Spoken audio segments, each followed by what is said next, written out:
ሰው ዱንያ ላይ እያለ ለምን እፈተናለሁ ማለት የለበትም። ደግሞ አንዳንድ ሰው በምን ወንጀል እኔ ይላል።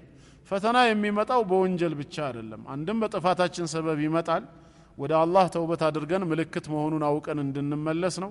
ሁለትም ደግሞ የግድ ወንጀል ከሰራችሁ ብቻ ነው ሚል አይደለም። እንዲሁ የኢማን ደረጃችን እንፈተን ዘንድ አላህ ሊያጠራን የፈለገው ነገር ስላለ ሊፈትነንም ይችላል። ለምን እንፈተናለን ሳይሆን ፈተና በገጠመን ጊዜ እንዴት በትግስት በበላይነት እንወጣዋለን ነው የኛም የሆነው። ህይወት የተፈጠረው ልንፈተን ነውና ያለነው በዱንያ ዓለም ስለሆነ ማለት ነው። ፈተና ሲባል ደግሞ ሌላው መረዳት ያለብን መከራና ስቃይ ብቻ አይደለም።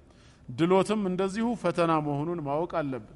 አንተ በበሽታ ብትማቅቅ በድህነት ኑሮ ላይ ብትኖር አንተ ብቻ ተፈትነሃል። በሀብትና በጤና ያለው ሰው ግን በኒዕማ ይቀማጠላል ማለት አይደለም። እሱም ፈተና ላይ ነው። በተሰጠው ኒዕማ ምን እያረገ ነው? ጌታውን እያመሰገነ ነው ወይስ እየካደ? አላህን የሚያስደስት ነገር ይሰራበታል በሀብቱ ወይስ አላህን የሚያስቆጣ ነገር?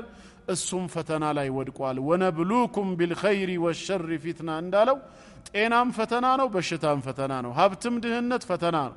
ሰላም ያለበት አካባቢ መኖርም ሆነ ጦርነት የበዛበት ቦታ መኖር ያው ነው። ሁለቱም ፈተና ነው።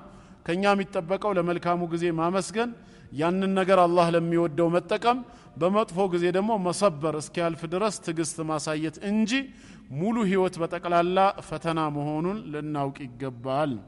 አንዳንድ ሰው የልቡን ተናግሮ ስብርብር ካረጋችሁ በኋላ እኔ እኮ አፌ ነው እንጂ ውስጤ ባዶ ነው ይላችኋል።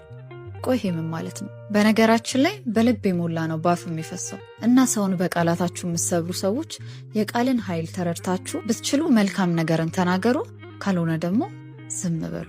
ምክንያቱም እናንተ እንደ ቀልድ የምታወጣት ትንሽ ቃል እዛ ሰው ጋር ሄዳ ምን እንደምትፈጥር አታውቁ። አሁን ወደ ዩቲዩብ ቻናሌ ገብቼ ነበረ። ቪውዬ በጣም ዝቅ ብሎ ወርዶ ነው ያገኘሁት። በጣም ነው የሚያስደነግጠው።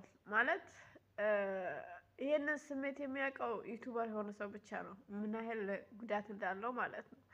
እና እዚህ ጋራ ሰብስክራይብ አድርጉኝ እባካችሁን ዩቲዩብ ላይ ሄዳችሁ ተከታተሉ ብሎ ማለት በጣም ነው የሆነ ድክም ያለኝ የሆነ በቃ ስልችት ያለኝ ማለት ነው። ለምን እኔ እዚህ ጋራ የምለቀውን ቪዲዮ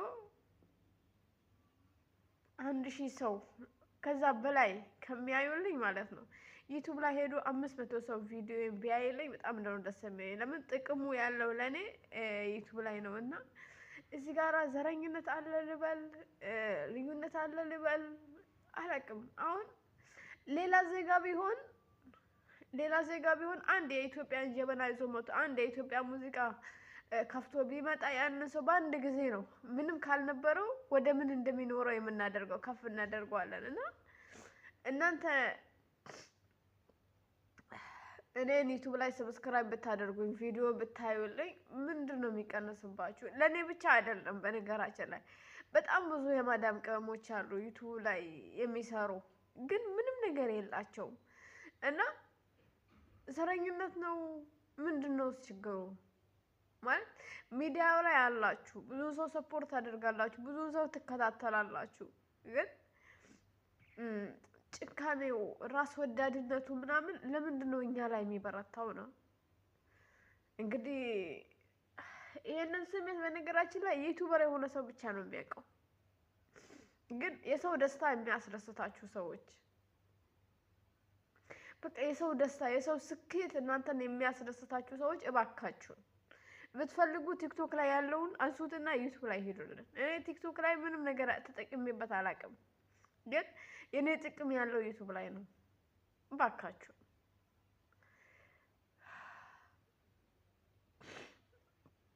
ዩቲዩብ ላይ ሰው አንድ ሰብስክራይብ ለማግኘት የስንት ሰው ፊት ገርፎት ነው የሚያገኘው? እኛ ነን የምናውቀው።